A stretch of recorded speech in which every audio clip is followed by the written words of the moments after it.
A good understudy is made up of a lot of things. One, I think, is courage to go out there and do something that you haven't done before. Another is humility, and I think, too, you have to have a little bit of mischief, because that keeps it live. Yeah, one of the things that makes a great understudy is finding a way to make it your own.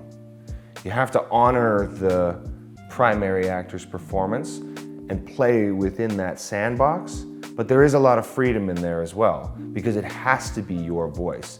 And anyone who goes on and is just trying to do an impression is not gonna work. You have to be able to tap into your own humanity and bring that forward, even if you only get one chance to do it.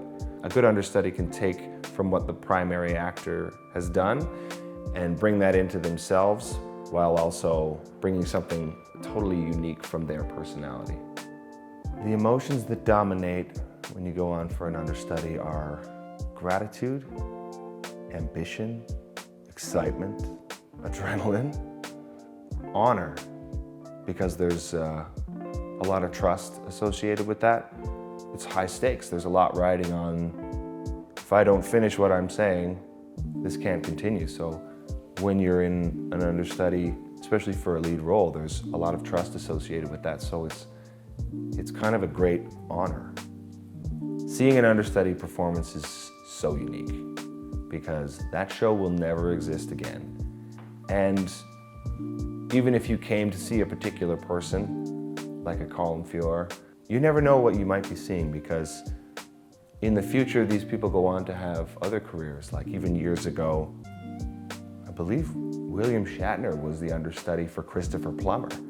So there may have been audience members that, who knows, they may have been disappointed they didn't get to see Christopher Plummer, but now they look back and they were like, well, I saw William Shatner do that role. So you never know. If you came to a show and you're seeing an understudy on, you might be seeing something very special. And the good thing is, a lot of times the understudy mirrors the character in a way, because Shakespeare writes a lot of underdogs. And even in his own way, Richard is an underdog in his society. He's looking to find his way up and to be successful. And you know, Shakespeare's words can be kind of an incantation. They affect, even just working on them as the understudy, they affect you profoundly. They make you feel that ambition. They make you want to succeed. And especially Richard III is a sheer force of will. Working on that and doing a full understudy run of Richard, at the end of that night, you're completely buzzing, just because the words are so powerful and the arguments are so strong. It works on a physical level as well as on an emotional level and on a mental level. It works on a spiritual level, but it really does affect the body too. I had a pretty crazy understudy experience where I wasn't the understudy. It was in 2016. We were doing Anthony Cimolino's production of Macbeth, and the lead ended up getting injured, so his understudy went on, and they both did a fantastic job. We were nearly at the end of the year. We probably had about 12 shows left, and then even the understudy got ill, so he had to step away. And so within 72 hours, 48 hours, I was on. And it was definitely one of the most adrenaline-inducing moments of my life. And I think I got through the play relatively successfully. I know I missed one line. So a lot of things from that experience have stayed with me. One is knowing that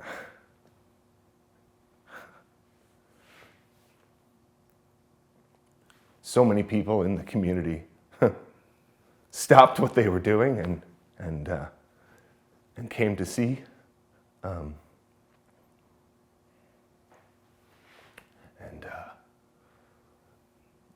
My mentor, The person who brought me in here, Martha Henry, she canceled all their classes of the conservatory that day, and she came up and brought all the new actors to see so that they could have an example of the kinds of things that can happen here.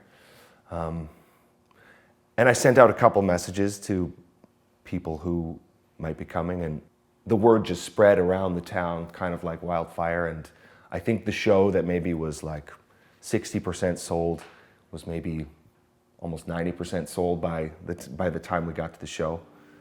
So that really stuck with me, and I remember very specifically, I think basically coming on in the final bow, I remember feeling just like the big hug that is the Stratford Festival stage, and people standing and just feeling like everybody was there for me, you know? And it was over. The Scottish King says, "A poor player that struts and frets his hour upon the stage and then is heard no more." And that was exactly my experience. It was like Shakespeare wrote that line for my performance that day, because it was just one time, just that 1 hour.